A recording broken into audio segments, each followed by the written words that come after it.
6:47, if you're just waking up and joining us, here are your top headlines in your Smart Start for Friday. And breaking news this morning as we're still working to get some more updates on this crash in Greece. That scene, Denise Road near Armstrong Road. And this new video in from the scene this morning. Again, details pretty limited at this time, but we do know calls for this came in around 2:15. Our News 8 photographer saw at least one damaged car in the surrounding neighborhood blocked off for quite a bit of area. We'll share new info from Greece PD as soon as we have it on air and online.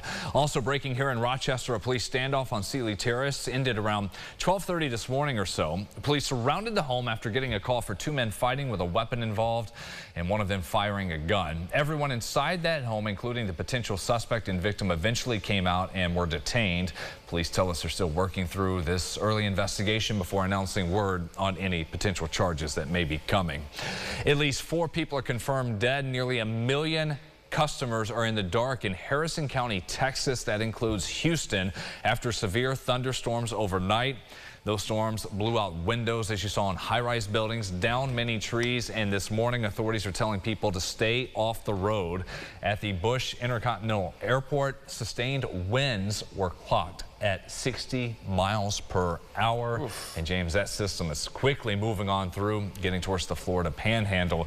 Here this morning, we are dry. The temps are pretty comfortable, but how about our rain chances? Yeah, waiting on those rain shots as we get through the afternoon. The timing has been pushed back. We're thinking in Rochester closer to 3 or 4 p.m. So if 2:30 is the school drop-off, kids should be able to dodge those showers, which is nice. But if you're a commuter and your drive home is around 5 or 6 p.m., you'll probably be running into some rain showers, maybe even a couple of thunderstorms that slide through there. Same thing with Lilac Festival. Unfortunately, we will see rain showers pushing through. Now, who knows? Maybe we get lucky. We can dodge a couple of those showers. Do they last into Saturday and Sunday? We'll take a look at the weekend coming up at the end of the show. Brennan. All right, thank you, James. Some other headlines we're following happening today. One of the men connected to the man who was convicted of murdering RPD officer Anthony Mazurkowitz will be sentenced himself. Diedrich Fulwiley pleaded guilty to 2 counts of second-degree murder in March. In the summer of 2022, July that year, Fulwiley, Kelvin Vickers, and Raheem Robinson were involved in a triple shooting that claimed the lives of 2 victims.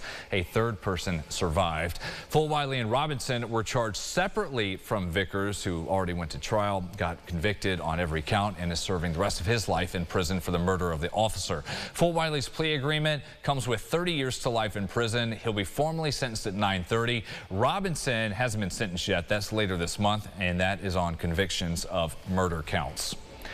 Also in court, the man found guilty of murdering a Rochester woman and setting their house on fire will spend the next 50 years to life behind bars. Prosecutors say Sean Todd stabbed Lysandra Bagley during an argument and then set their home on fire on Garson Avenue last year with their 2 children inside. The kids did live. Bagley's body was found in the basement. The assistant district attorney says the fire was an attempt to cover up the homicide. 2 people have pleaded guilty to a manslaughter case in Rochester. That was a 21-year-old man shot dead last year. In May, Kershawn Chatfield was driving a stolen car on Dewey when the passenger, Kevin Miller, shot and killed Eric Martin Jr. Martin was not the intended target. Next month, Miller is expected to be sentenced to 25 years in prison. Chatfield expected to get 15 years as that sentencing. Sunrise traffic here at 6:51. Again, as we mentioned moments ago, that area around Denise Road, Armstrong in the Greece area still closed with the police investigation ongoing. The expressways, those still looking okay. The view there from the west side, if anything pops up, mainly 590 southbound, any warning signs, we'll bring that to you in half an hour at about 7:25. Now we are counting down. Less than about 24 hours or so to go until opening weekend here at Seabreeze. The park opening up for the first time Saturday for the new season. Ron Spitzer joins us live this morning. Oh, save the best for last, Ron. Oh, guys, we're moving. We're on the Jackrabbit. I'm with Alex Culp, the Director of Operations. Good morning. Tell me a little bit about the Jackrabbit. Yeah, so the Jackrabbit is a Rochester staple. It's the oldest continually operating wooden roller coaster in all of North America. It might be 124 years old, but we update it every single year to make sure we're making improvements so everybody can stay safe. We're about to drop, and I'll be very honest, I feel it in my heart. Oh, yeah, for sure. So I'm expecting you to put your hands up.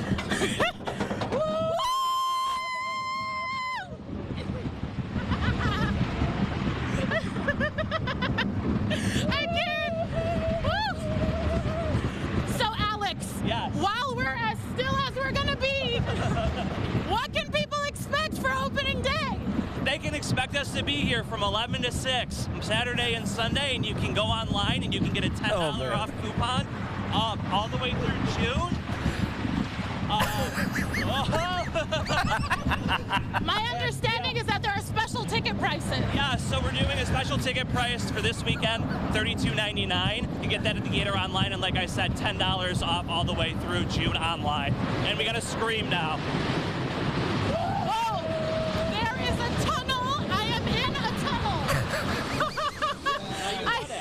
I've done the jackrabbit. My hair is probably jumping anywhere. Brennan, I'm going to toss it back to you. Oh my gosh, it was so good. It was so good. Oh, Ron. Oh, the best live shot we've ever had. Go again, second time. Wow, that was fun. Again, opening this weekend. Also coming up here this weekend, still got the Lilac Festival, a couple more days. Got the 5K, 10K, and the Dunkin' Dash Run coming up Sunday. The 19th is the last day of the festival. And tonight, the headliner on the stage, the Hypnotic Brass Ensemble, playing at 7. Remember, it's free to get in there. Still got all the food trucks and everything. We have the guide for the final few days, closing out here, 2024 Lilac Fest. You'll get that at rochesterfirst.com. Whew! I feel like I'm out of breath watching Hold it off. I know. Yes. Wow, that was fun. That was fun. All right, your weather for all that. I know. Yeah. Right. Not nearly as exciting as what Oran just pulled off. Yeah. Watching the afternoon rain showers, those are coming in, I'd say 3, 4 p.m. Then we've got numbers eventually climbing to the upper 70s. Something I don't like to do, but you got to do it every once in a while, is say goodbyes. We have our fearless producer, Zach, here. Zach, making air. Zach, what's going on? Good to see you. And we're losing you. Today's your last day at work. Yeah, it's been real. It's been fun. 2 years, I've enjoyed working with you guys, yeah. Yes. Next up, going to Buffalo, which is home. Yeah. From Buffalo, went to school there. Just, you know, I spent 2 years here, had a lot of fun. Yeah. Excited to go back, so. Listen, Zach works the crazy shift overnight, and he's been here through, you know, a lot of tough times we know we have. Also, a lot of the fun. You get to end by having Iran going out on a roller coaster. How was that? It was good. It was great. Yeah, yeah. Good TV. Listen. He's the one responsible for all this. And putting the shows together. Yeah. Andy is back there now. She'll be with us going forward. Best of luck. Thank you. Listen, Appreciate maybe you moving back can get your Sabres in the playoffs. That's okay? right. I doubt it. Yes, yes. And thank you for all the terrible puns that I read in the show. Any day. He's responsible. Listen, love you, buddy. Good luck to Buffalo. You, man. Have a great weekend, everybody.